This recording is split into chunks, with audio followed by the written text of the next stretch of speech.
Creating natural looking hair strokes can be tricky, so your design needs to be perfect. So in this video, I'll be teaching you how to get natural results every time. And I'm going to show you how you'll adapt this for every client. The first thing you should be looking for after you've mapped is the placement of the hair strokes. And for that, you need to be looking at the natural hair growth pattern and identifying where the spine is. The spine is a line within the eyebrow hair where the hairs transition from one direction to another. To keep your hair stroke pattern natural, you should be following the spine. Let's take a look at some examples of spines now. So this is actually one of my clients who I've mapped. I've left some of those hairs, I want to brush them away. And we're going to look for the spine. So I think this is one that I've chosen because you can clearly see the spine going down that brow there. And everything before that spine, that's underneath it, is gradually going from an upright stroke into a lengthways stroke, and then above it you would do a downward stroke to join into it. Now if you're microblading, a lot of the time you don't have to draw the spine on, but if you're a beginner, it actually would help you to draw that spine in. And then you know that all these strokes need to connect to it, and all these strokes need to connect to it, and that is where your that's where your design changes direction. So I'm just going to actually draw a few in for us. I'm actually using a Sharpie Sharpie pencil so that you can see it. My pencil wasn't clear enough. So we'll just put a few, and at this point, probably here actually, this one would want to go up and join the spine.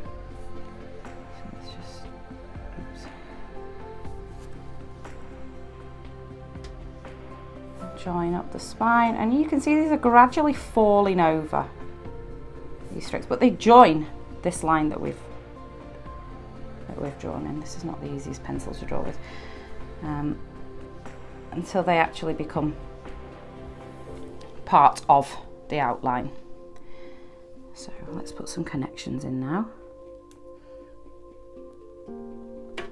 These are going to connect. You just have to forgive how bumpy this pencil is. You couldn't see it with my other one. So we put these connectors up, and again these join up to the spine.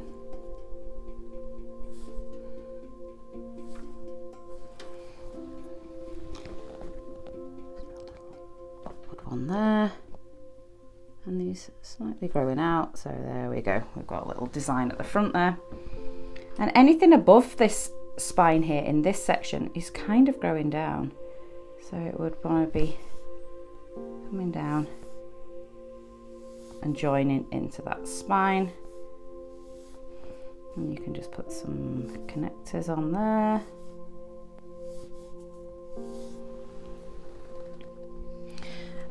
And although that is black and the hair is quite light brown, you can see that that design flows into the client's natural hair strokes.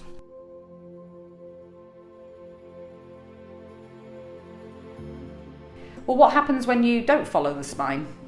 So we've got the same eyebrow here, but I want you to imagine that you've only been taught the upright pattern.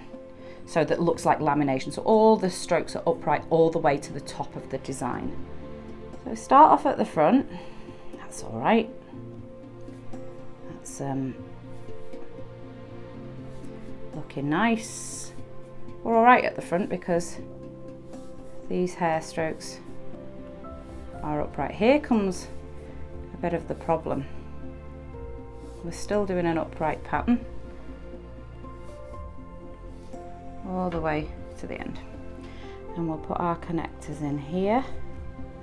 Upright, upright. These are going to touch the top of the design there.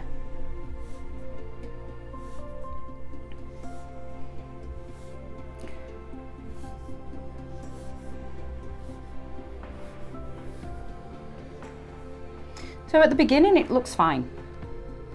We've got that upright pattern because the hairs are upright in this position.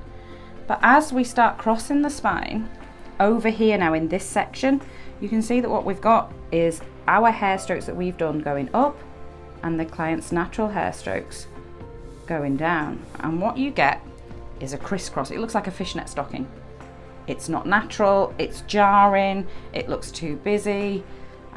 So if you've only learnt one pattern and you can't change it according to your client's hair growth, then you're going to end up in trouble, because that does not look good.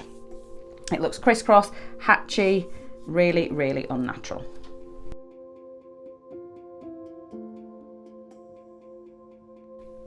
So this spine here is not as easy to see. She doesn't have a distinct line going down, but if we look at where the upright hairs transition, it's about here, and then everything from here is growing along.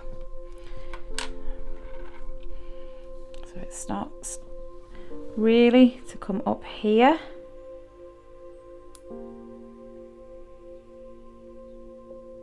And go down.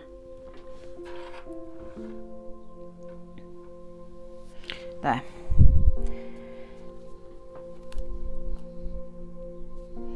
So we can put some of these strokes in at the front.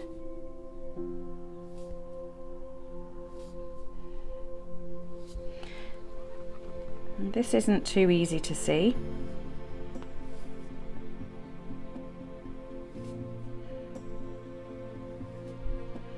Can you see what I want to do is join up and be part of the spine so that it's curved, and we'll make part of the bottom of the outline there. Let's put some of these little,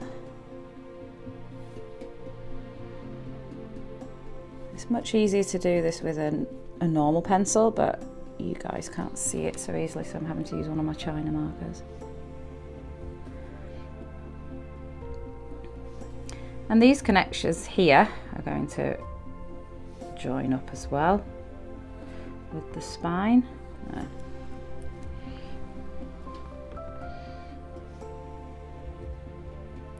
And anything from down here is going to be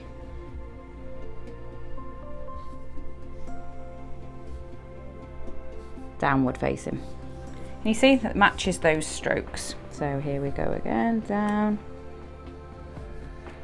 connector, connector. You can see there, these are all following the growth of the hair.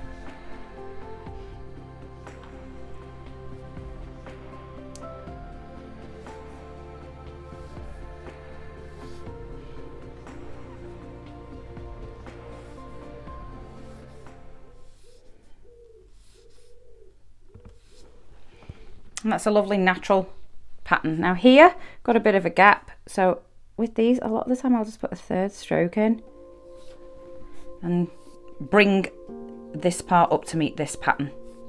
That's a nice little connector there. You can see that that all flows. It's like these strokes are gradually falling down. And wherever you look, that's now starting to match the hair growth pattern. So that's going to look much more natural for this client.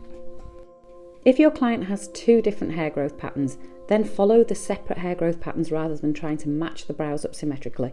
It will look more natural. And what if your client has no brows at all?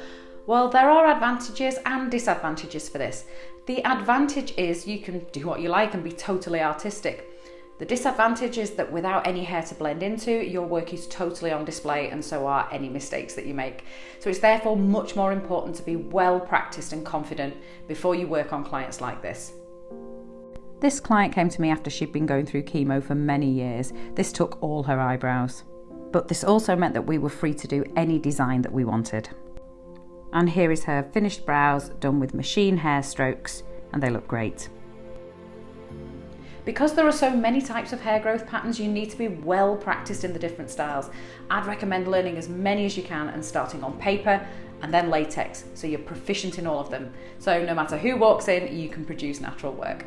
Microblading is easier to control than a machine, and many people find the transition difficult. So the next video you need is this one. Happy practicing!